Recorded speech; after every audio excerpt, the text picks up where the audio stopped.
अस्सलाम वालेकुम। कैसे हैं आप सब? उम्मीद है कि सब खैरियत से होंगे। ईद में सिर्फ चंद दिन ही बाकी हैं और ख़ातून खाना घर की सफाई में मसरूफ़ हैं ताकि ईद पर उनका घर चमकता हुआ नज़र आए। ऐसी ही कुछ टिप्स मैं आपके साथ शेयर करूंगी। मुझे उम्मीद है कि ये वीडियो आपको पसंद आएगी और इस वीडियो से आपको बहुत ही फ़ायदा मिलेगा। फ़र्नीचर की सफाई। सबसे पहले एक नर्म और खुश्क कपड़े की मदद से फ़र्नीचर पर पड़ी धूल को साफ़ कर लें। गीला कपड़ा इस्तेमाल ना करें।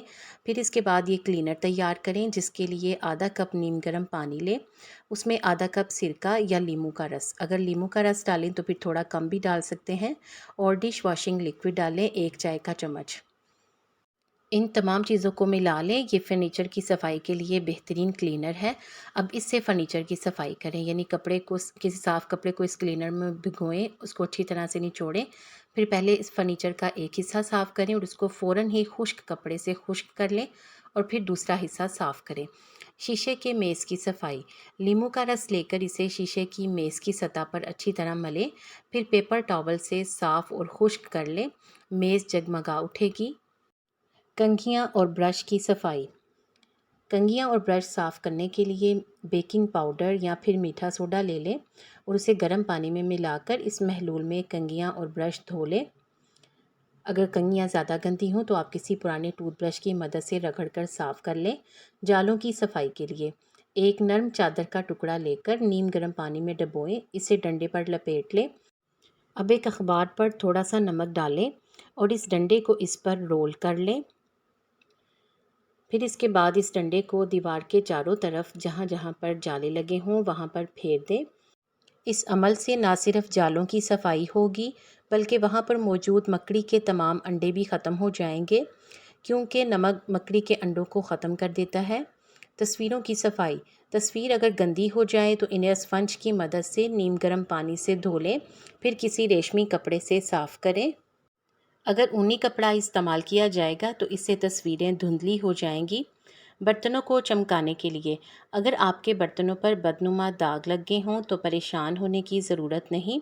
थोड़ी सी इमली को पानी में भिगोएं। जब वो अच्छी तरह से पानी में भीग जाए तो इसे हाथों की मदद से मसल लें और इसका गूदा बना लें। आप अगर इसको छानना चाहते हैं तो छान लें और इसके बीज फेंक दें। इससे बर्तनों को साफ़ करें तो इससे बर्तन जगमगा उठेंगे।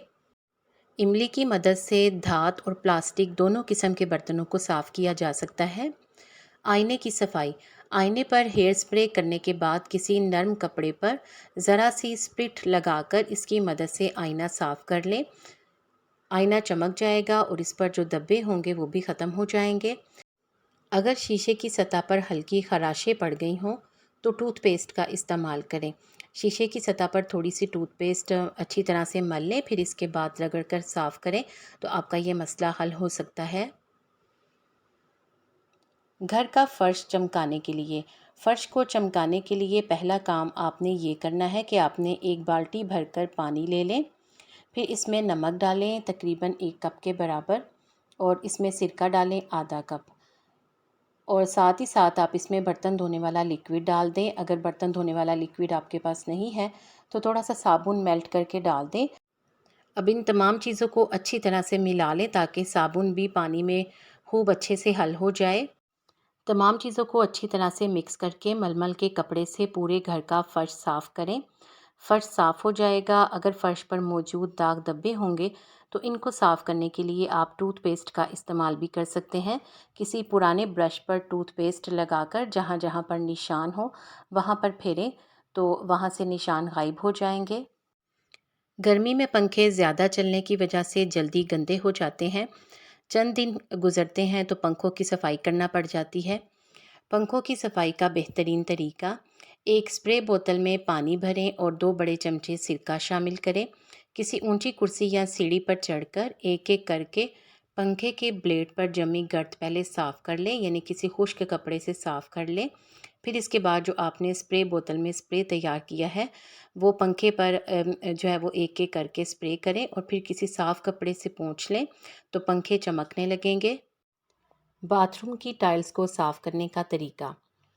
बाथरूम की टाइल्स की सफाई के लिए एक प्याले में मीठा सोडा और बर्तन धोने वाले साबुन का महलूल यानी लिक्विड सोप डालें और इसमें पानी डालकर इतना मिलाएं कि इसमें से बुलबुले निकलने लगें। लेकिन इस बात का ध्यान रहे कि ये महलूल इतना पतला नहीं होना चाहिए कि पानी की तरह बह जाए, और ना ही ये इतना गाढ़ा हो कि इसको लगाने में मुश्किल हो। अब इस महलूल को बाथरूम की टाइल्स पर लगाएं, थोड़ा सा रगड़ें और फिर पानी से साफ़ कर लें, तो इंशाल्लाह ताला टाइल्स चमकने लगेंगी। आपको इन टिप्स में से कौन सी अच्छी लगी है कमेंट सेक्शन में ज़रूर बताएं। क्या आपने भी अपने घर की सफाई कर ली है? अगर नहीं की तो इन टिप्स से ज़रूर फ़ायदा उठाएं और मुझे अपना फ़ीडबैक ज़रूर बताएं। वीडियो को लाइक करके शेयर कर दें, और ऐसी ही अच्छी वीडियोस के लिए अगर आपने अभी तक चैनल सब्सक्राइब नहीं किया तो जल्दी से सब्सक्राइब करके बेल आइकॉन प्रेस कर दें। शुक्रिया।